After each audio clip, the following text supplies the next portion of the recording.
right, I'm here with the real Jason Duncan. That's the realjasonduncan.com, right? Is there a fake one out there? What's going on? Well, that's actually a funny story, but I actually own the fake Jason Duncan on Instagram as well. But there's a whole funny story as to why the real Jason Duncan became a thing. So we'll get into who you are and all the awesome stuff that you're doing, but tell me that. All right. Well, so back when I got on Instagram, this is years and years ago. The Jason Duncan by itself was already taken, and so I had to come up with something that would be different, and I didn't want underscores or dots or anything like that. So I'd known some other people just did the real in front of their name, so I thought, okay, I'll do that. So that was it. So it was completely innocent, had nothing to do with personal branding. It was just to get a name on Instagram. And then fast forward a few years, I tried to buy jasonduncan.com from the guy that owned it. And at the time, he was a musician and somewhere in Texas, and his domain literally pointed to a MySpace page. That's like how old this was, and he didn't have any content on the page. And so I reached out to him and said, "Hey, man, I'd like to buy this." I didn't really have a use for it. I just thought, I'd like to have my name, and he wouldn't sell it. I offered him $500. He still wouldn't sell it. So okay, well, again, no, I had no need for it. And then I started coaching people in 2017, 2018, and I was still running my company full time, and I was coaching on the side. And somebody on LinkedIn reached out to me and said, "Hey, I want to offer you a free personal branding assessment." I was like, "All right." So I get on this phone call with this lady out of New York. I don't even know who she is. She never followed up with me, but she's like did her homework. She showed up for that call, and she went over everything I would need to do for personal branding. And she, at the end of the day, she said, "You are the real Jason Duncan." And I said, "Okay, what do you mean?"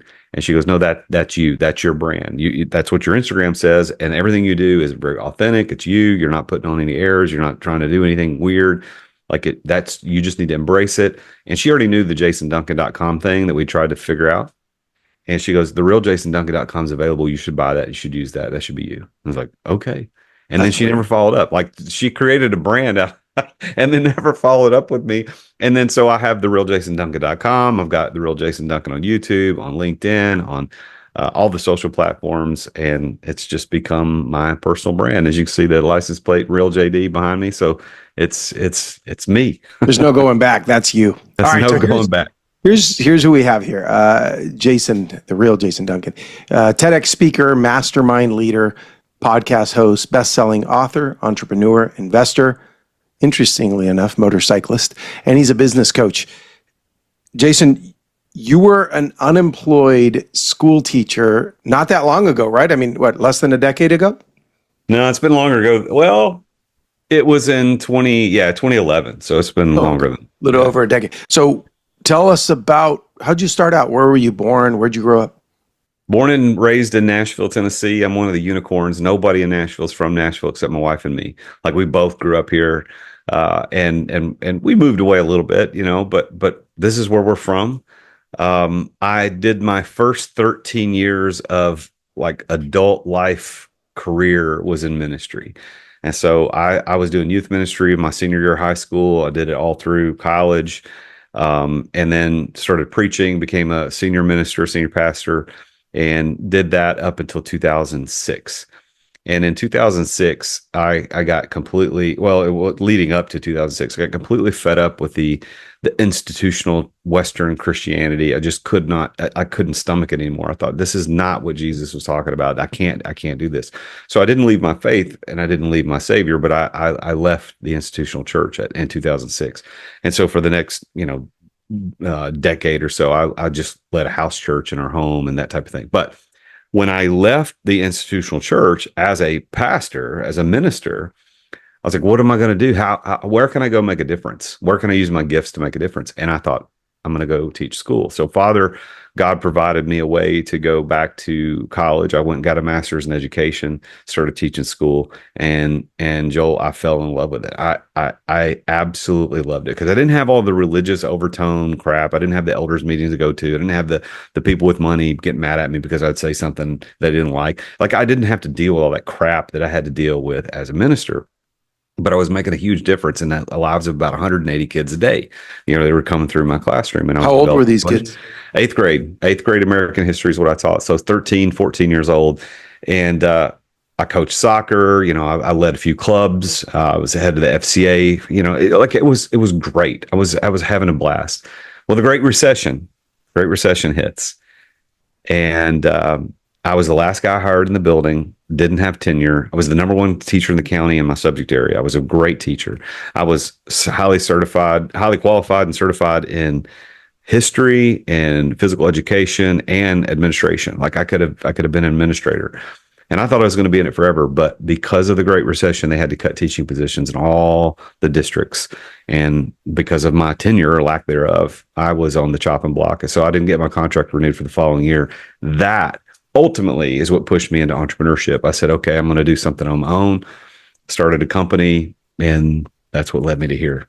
It's amazing that I don't know that they'll ever change it, but it's too bad that because you were hired last, despite where you ranked potentially, what if they had a vote, have the students vote, have the parents vote, who should be out? You probably would have stayed. But anyway, Yes, that's a whole different topic. And the government bureaucracy and how things work. What can we do? So what did it feel like that moment where you realized, man, I love what I do and I lost my job? It was terrible. That was in April of 2011. And, I had the rest of April and all of May to finish out the school year, and knowing that this was probably it. And I didn't know for sure. Like I thought, well, maybe I can get another teaching job, but knowing that was probably it was absolutely gut wrenching. I left school that day and I went to my wife's office where she was working at the time. And, unbeknownst to me, she had had a bad day that day. Of course I didn't know. But so I walked in and she's like, oh, well, what are you doing here? And I said, hey, well, I got some bad news to share. And I told her, and it's like all the blood runs from her face because she knew how much I loved this thing. And so I went on home. She came home later, and it was like, what do we do? It wasn't crying and like scared. It was like, what do we do? It was like a shock to the system. And I first started applying for other teaching positions. I went to all the districts local. I mean, some as far as an hour away, but nobody was hiring. And every time that somebody would be hiring, it would be some weird thing that I didn't qualify for. It just didn't work. Then I thought, well, maybe I just need to go corporate. I'll just do corporate. And I was going through this interview process with this company, and I kept stringing them along because I didn't know if I really wanted to do it or not. I mean, they would have offered me the job, but I kept going, can we meet again in a couple of weeks so I can talk? So I just kept stringing them on. Well, in the background, I'd already started my company with a friend of mine like a year prior, but never with any intent that it was going to be anything other than just a hobby on the side. And what was it? It was, so at the time when we first started the company, we were building an on-demand hydrogen generator for cars, which is nuts because I don't know anything about that. I was just the grunt, between me and my business partner, and we were doing it in my shed in the backyard, and it was fun. Wait, what does a car need hydrogen for? So it'd be a replacement for fuel. Yeah, be a replacement for fuel. So there are hydrogen cars now. I mean, there are not very many of them, and I think long term, it's a great technology. But like, I'm not a scientist. I'm not a science teacher. I don't know anything about this. So I had this thing, and so I was looking at that. You know what? I know how to sell. If I could sell something in the energy space. Not this hydrogen thing, but if I could sell something, I could probably make a run at entrepreneurship. I think I could do this, even though I didn't really know what entrepreneurship was. I didn't understand it. Certainly didn't know how to spell it. Like I didn't understand it. And I'm ultimately made the decision. I'm going to give it a shot. I'm going to try this company. And I told my wife, I said, look, I'm going to try this summer, and I'm going to sell LED lighting to commercial buildings as a way to save energy, save money. Right. And if I can't make enough money, if I don't get any deals by August the 15th, then I'll literally go get a job somewhere else. August 15th was my last paycheck from the state. That was my last paycheck. August the 12th, I made a pitch of my life at a local regional hospital, and they bought it.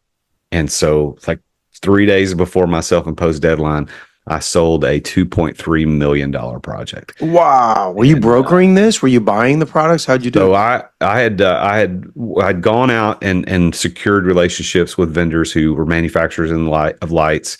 I'd gone and secured relationships with electricians who could install it.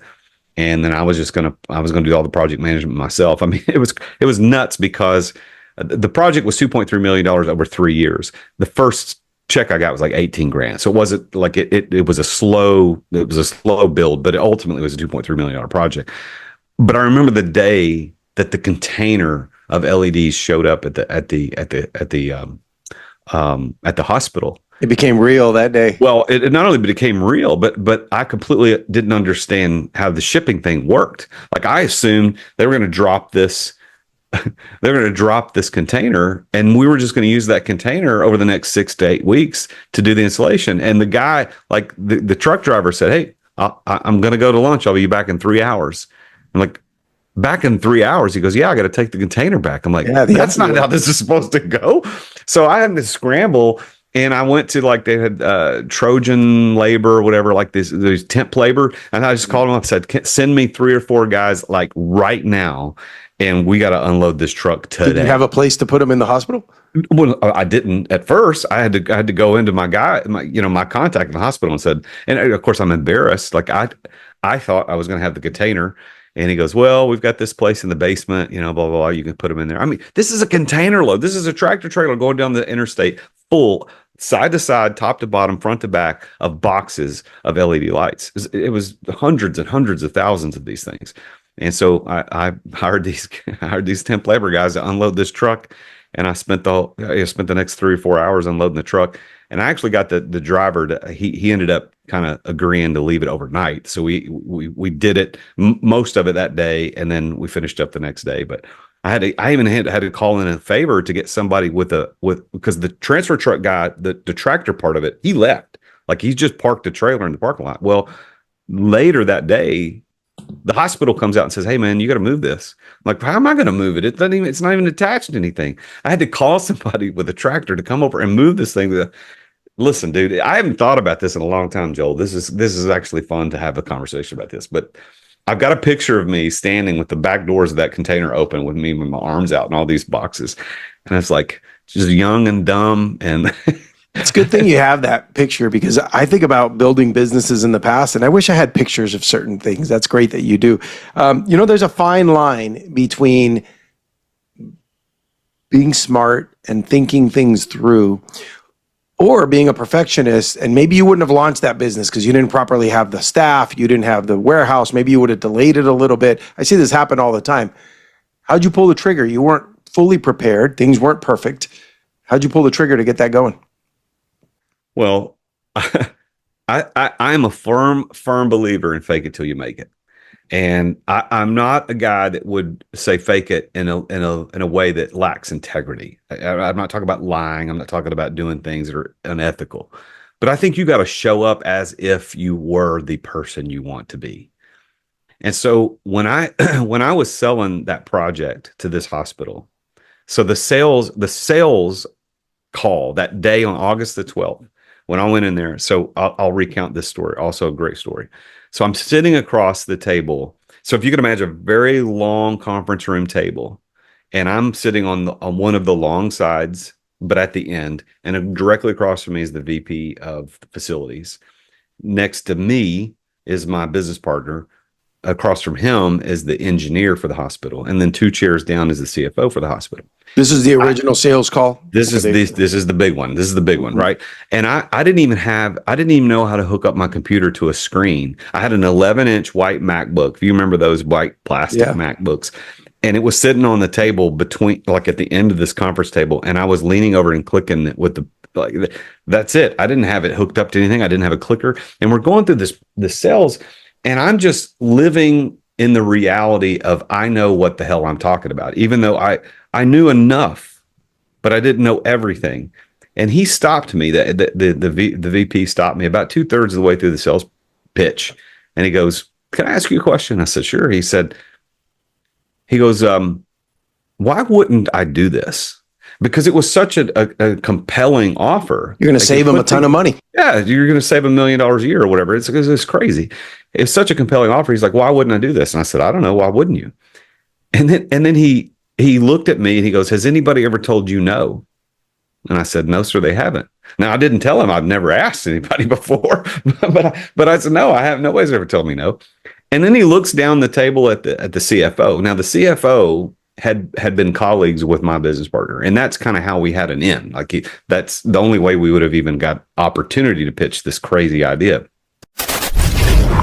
Let's take a quick break to thank our amazing sponsors for making this podcast possible. As an entrepreneur running multiple businesses, effective communication is critical for me. I've tried all kinds of outreach tools over the years, but none have compared to Dubb when it comes to driving real results, and that's DUBB. I was one of Dubb's first users. I think it was like 7 years ago when they first launched, and I've been a loyal customer ever since. Dubb has completely transformed my prospecting, my client communication strategy, and here's why. Dubb makes it simple to record personal video messages and share them across email, SMS, social media, and more. And this brings back the face-to-face connection that's missing from most digital outreach. And what happens is my prospects instantly feel more engaged when they can put my face to my name. I end up building a stronger relationship faster by incorporating these video messaging into my workflow. Dubb also provides tracking and analytics so I can see exactly who engages with my videos and how they respond to them. Their automation and their CRM features help me nurture leads and close more deals. I mean, that's what we're trying to do, right, as entrepreneurs. So after using Dubb for years, I absolutely can't recommend them enough. I mean, Ruben, those guys over there are phenomenal. I love Darius. They're all great guys. It's become an invaluable tool that I depend upon to run my businesses efficiently. And if you want to boost your outreach and see amazing results like I have, head over to therealjasonduncan.com/Dubb. That's DUBB, and you can try it completely for free. No credit card required. You get the first 50% off your first 2 months, by the way, if you use my link. You need to take your prospecting to the next level with video messaging from Dubb. They're my go-to sales communication platform for nearly 7 years and counting. Go to therealjasonduncan.com/Dubb. Try it for free, no credit card required, and you'll get 50% off your first 2 months as well. Thanks for listening to our sponsors. Now, back to the show. So the VP looks at the CFO. He goes, do you trust these guys? Because he knew we didn't really know what we were doing. And he goes, yeah, I trust them. And he goes, all right, write the man a check. Man. Like that was it. Like that. I didn't even finish the pitch. That's amazing. Well, first of all, the pitch was good. It made sense. You're going to save him a ton of money. But a relationship is what opened that door. And how did you continue that business? Was it a matter of more relationships? Did hospitals save money? Now you had that as like your white paper and say, look, we're saving them this kind of money. What happened next? Yeah, it's just a matter of it's small wins that you kind of parlay those into larger wins, and you string enough of those together and you become successful. And that's the way this works. And confidence is the memory of success. So when I succeed there, I go to the next deal and I'm a little more confident because I remember what it was like to succeed. And then I go to the next one. I was like, oh, that was awesome too. And I got to the point where it was almost like when I would pitch this, I would be incredulous if somebody didn't want to do it. Like, are you stupid or something? What? I don't understand why you wouldn't do this. You're going to save a gazillion dollars. Your lights are going to be better. And oh, by the way, this many years removed, Joel, between you and me, you don't even walk in a building today that doesn't have LED lights.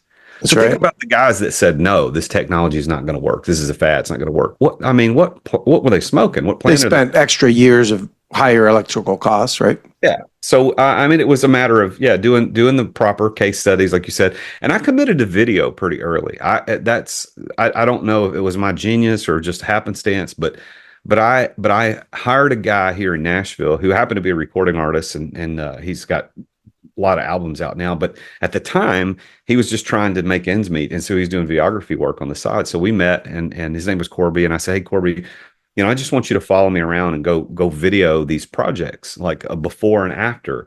And he ended up doing some amazing videos for us, where there was one great video where we were installing this hallway in the hospital, and he said, listen, I want you to walk down this hall just away from me. This is before we did any installation. Just walk all the way down and turn at the end of the hall. It's like, okay. So I did it. And then once we finished the install, he made me do the same walk, and I didn't know what he was doing. And then the video, man, it just switched like halfway with me down the hall, the before and after. It was killer. So we had great videos. We did lots of video testimonials, and had people always on video talking about how great it was to work with us. And it just worked. And of course, now that's like second nature to everybody. But we were doing that back in, 2010, 11, 12, 13. Well, you got in at a great time. That's when that technology was starting to get strong, and you didn't sleep on it. That's fantastic. So you started off on the right foot, got a big contract up front. How'd you grow this business, and what was that path to getting to eventually exiting without exiting? What were the next steps? Well, so at that point I started getting more confident, and I thought, well, I'm going to call anybody and everybody. And so I was driving by, Gap has a huge distribution center local to where we live, and like the clothing store Gap, and they had a huge distribution center. And I'm driving, and I just Google Gap, the phone number. And there's no phone number for a distribution center.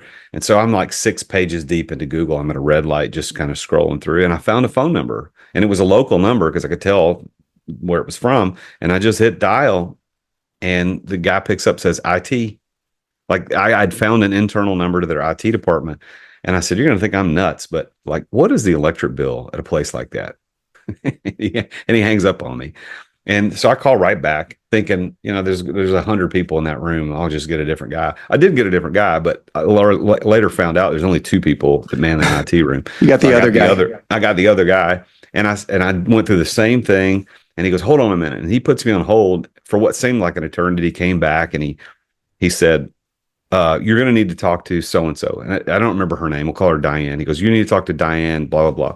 And I said, okay, how do I get in touch with her? He goes, I'll transfer you. Okay. So he transfers me to Diane. I get her voicemail. Now, at the time, I was a don't leave a voicemail sales call kind of guy. Like that at the time, I would have been against that. But I thought, what do I have to lose? I'm just going to leave a voicemail. So I left a voicemail. And Joel, honestly, I completely forgot. 2 weeks passed, completely forgot I even did it. I didn't record it in a CRM or anything. And I get a phone call from a guy named Eric, and Eric said, hey, I'm with Gap, blah, blah, blah. I understand you could save us some money, blah, can we meet? I was like, okay. So we ended up, that was another several $1 million project that we did, here in the Nashville area. We ended up doing projects in New York for them. They had projects in Toronto. Like we ended up doing a lot of their North American distribution centers.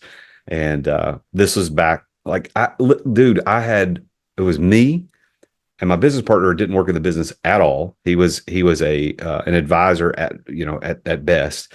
So it was me, and then I hired an assistant eventually who was helping me, and then I hired a sales guy who ended up not being worth anything. I had to fire him, and then I hired an operations person, and that's kind of how this whole thing started. And then eventually, of course, the company grew, and we had dozens and dozens of employees, but that's how it got. Did it always come, are these highlights, or did it always come this easy? Because those are 2 great stories of like big contracts. Well, so those were the two. Those two actually came as a fairly easy. I mean, obviously, I made it sound a little easier than it actually was. There was a lot of time elapsed and all these things, but we had another major hospital contract where we were, and I'm not even going to mention their name. Because I hate them. Like they almost put me out of business, almost made me go bankrupt. But we got a contract to do 25 hospitals in their system across the country, and they were one of the largest. And they stiffed us on a 1.6 million. I forget. It was over $1 million. They stiffed us. They didn't pay. And you'd already delivered? Yeah, we'd done it, and they wouldn't pay. And so I ended up having to write a letter to the CEO, like track the CEO down. And just a personal letter to me to him said, look, I'm a small business guy. I've got 12 or 15 employees. We did this project for you. You're not paying us. I don't know what to do. And within a week, we got our payment on that. But then they did it again. And like the guy that was running the project ended up getting fired. Like the employee on their side ended up getting fired. And we liked him. Like he was a good guy, but he ran it terribly. He ended up we had a deal to where we were just going to source the lights for them. And they were going to have their individual hospitals install some of the projects on their own. Well, that was going to be even better for me because I don't have any labor in it. And I could mark the lights down a little bit and make as much money as I would have without having to manage a project. Yeah. Well, they brought in another company, Granger, and Granger ended up getting in there and souring the whole deal for everybody. And I remember one day I was sitting on a picnic table at a campground because I was camping with my wife and I'm trying to close this deal. And I remember hanging up the phone and I lost $1 million that day on the phone because that deal was done. And then Granger came in and lied. And there's another company I don't like. They came in and lied and they pulled a bunch of shenanigans. And had that deal gone through, I would have made $1 million in profit. Man. It was a huge deal, but I lost it because they lied. So yeah, it's not always easy. But. So in your business life or personal life, that was a low point, obviously, because it's an opportunity cost, or you lost the ability to earn that. What's another low point? What's your lowest point, personal or business? Dude, I have been the past year, let's say 10 months have been the worst in my entire life. I have gone through, and I'm not going to get into it because I haven't talked about it publicly yet, and I'm saving it for the time when the time is right. But I can give you a flavor of what's been happening. But I had a business that I ended up losing because of people lying to me and then running up debt. And then by the time I found out, it was too late. So the betrayal that happened with that, the fallout, the financial fallout of that, and it's still not over. Like I've got a lawsuit. I'm dealing with one of the, with one of the fallout of that's still ongoing. I've got another potential lawsuit that's still in the background. And dude, other than the fact that ultimately it's me, I own the company and I accept that responsibility, but like, I didn't do this. Like, this wasn't me. And so I'm trying to deal with that. So we've had the last quarter of 2023, that probably the worst 90 days of my life. And I've been through some other bad stuff, but that was the worst. And then coming into 2024, just not knowing how this is going to work. It's been rough, but even that, like, this year has been a phenomenal year in the sense of growth and understanding and learning. I mean, my coaching business has thriving. It's going really well, really, in spite of the fact that I was fearful that one of my failures would be a thing that would undo my ability to be a coach. And as my going to make you better. Well, yeah, as my client. Well, and that's what my mentor told me. And I didn't believe him at first. He's like, dude, he goes, even if you have to file bankruptcy, which I haven't, like that's, who knows? I mean, who knows what's going to end up happening? But he's like, well, even if you do that, it's just going to make people more endeared to you because you're real. Like you built great multi-million-dollar companies and you've lost stuff. Like it's on both sides. And I didn't really believe him. But in December, we had a mastermind session at my office here in Nashville. And we didn't have a ton of my clients came to this particular one, but we had a handful, probably 8 or so of us. And I was just at emotionally a low point. And some of these guys know me. They're like, what's wrong? And I never go on the hot seat. I lead the hot seat. I don't go. Right. And they were like, you got to do this. And so I just puked on them. And we have a very strong NDA and everybody handles their stuff right. So I told them the whole story and they were like jaw dropped. They couldn't believe it. It's like, are you serious? Like, yeah, I can't. I mean, I don't know what to do. And rather than being repelled by it and wanting to run away, like, oh, this guy's a failure, it was more like, oh, well, he's human. Like you screwed up too. Okay. Well, yeah. Well, now you know what not to do that'll prevent me from having to go through that mess. So even though this last 10 or so months has been pretty hellish, I think Father God is putting together an amazing story that I can't wait to tell. And I will say this, starting, I think it was in October, the news dropped on me at the end of September, early October last year. I didn't really understand what was happening until like mid to late October. So late October, 1st of November in 2023, I just had the wherewithal to start picking up my cell phone about once every 2 or 3 days and videoing myself in the raw emotion of what was happening and documenting what's going on. And I've never, ever showed anybody any of these videos, but I have 50 videos that are probably 10 to 15 minutes a piece that are private, stuck away in my private YouTube channel. But at some point, I don't know what I'm going to do with them. But I thought, you've seen people stand on stage and say, well, I went bankrupt, or I had this thing, or my wife left me, or the kids hate me, or, they have all this, but now they're billionaires or 100 millionaires. Like, they're doing great now, but we don't see what it was like when they were in the middle of it. We trust that it was terrible. But I thought, you know what? I'm going to be a victor in all this eventually. Like, I've lost probably most of my net worth in the last 10 months. Like, it's been that bad. So I'm going to be a victor eventually. And I want to be able to play a video of me yelling at God and screaming and cussing. Like, this is, I want to say, so this is what it looks like, because the people hearing that are going to be like, I'm in the middle of this. This is what I'm dealing with too. And I'm going to show them that you can make it through. And so I'm going to make it through. It sucks, but I'm going to be all right. Yeah, and it's only making a better story, really. Like you said, people are going to engage with that, understand it. And nobody wants to watch a movie where everything just goes well and perfect and better and better. Everybody wants to watch a movie where the hero has a problem and he has to overcome it. And I think you've already got a great story, but this is just going to add a whole new level and probably open up how many more people you get to impact. All right, so let's talk about exit without exiting.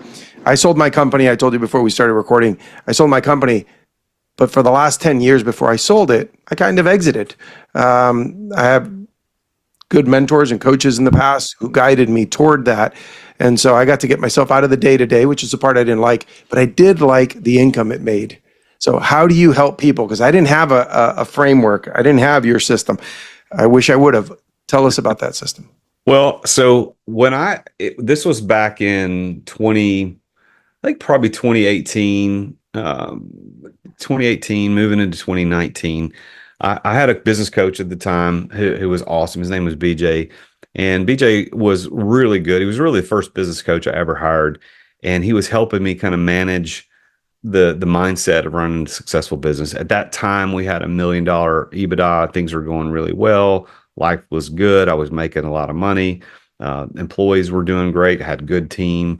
We were doing projects all over the country. We had our problems, and that problem with that one hospital group that stiffed us on the money.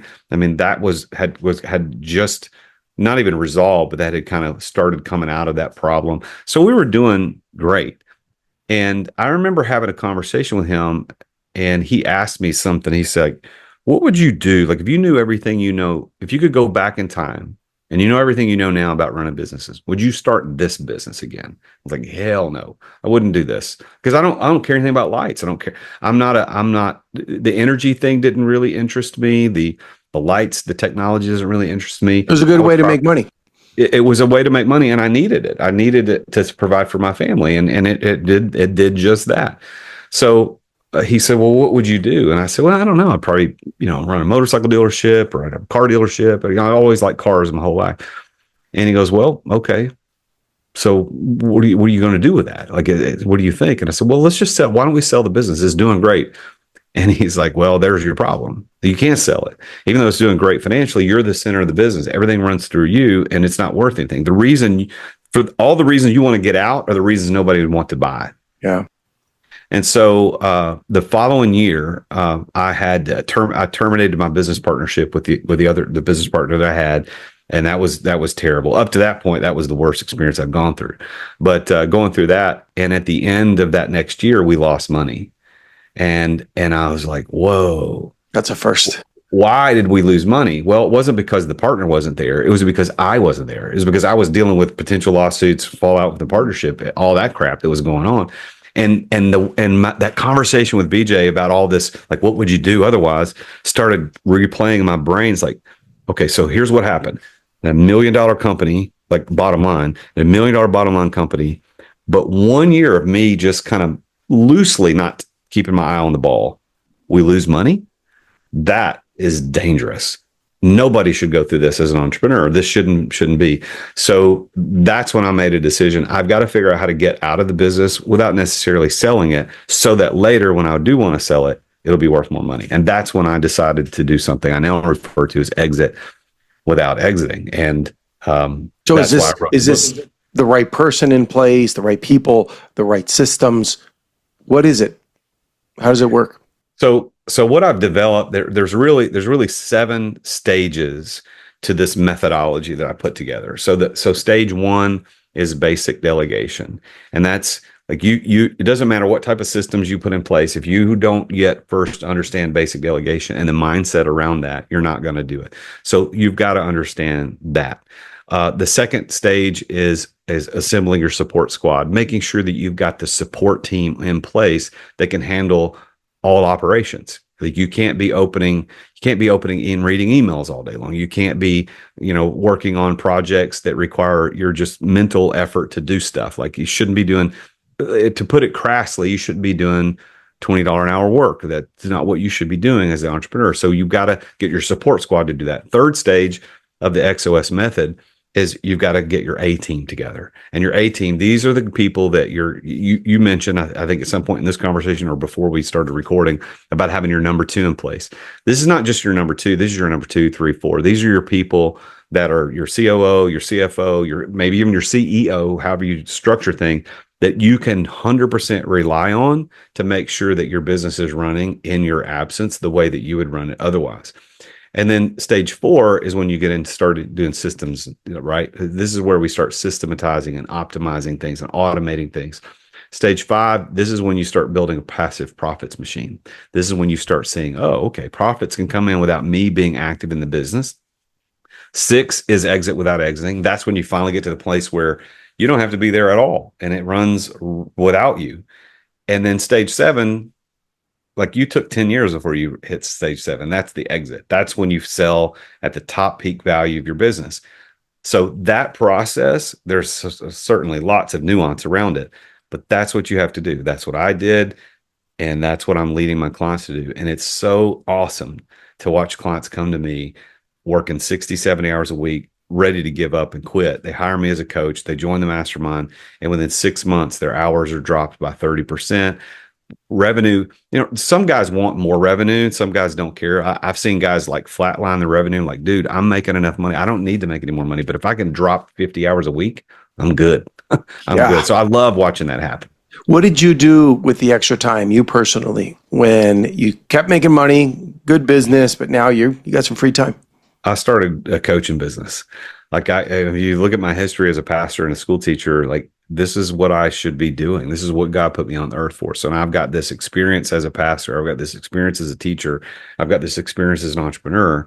And let's roll this all up into something where I can help people build their lives the way they want. And so I've helped people start and sell businesses. I've helped people, buy businesses. I've helped people go through terrible earnouts. I've helped people, start new divisions of their company. So as I got further disengaged from the daily operations of my business, I just invested more time into people. And then ultimately it turned into its own deal. Like I didn't know I was going to start a company necessarily to coach. I just wanted to do it. But now it's what I do full time and I love it. I have a lot of friends who are business owners. In fact, almost all my friends are business owners, and I see a lot of them stressed out, and they only see an exit as the solution. I like what you're doing. I practiced it without, it would have been much better with your assistance, with your XOS system, with your guidance. It would have been way better. I probably would have exited at a better time. The whole thing would have worked out better. But man, I really recommend for business owners to talk to you. The best way to find you, therealjasonduncan.com, right? Is that a good starting point? And then from there, you said there's a mastermind, there's a book, there's coaching.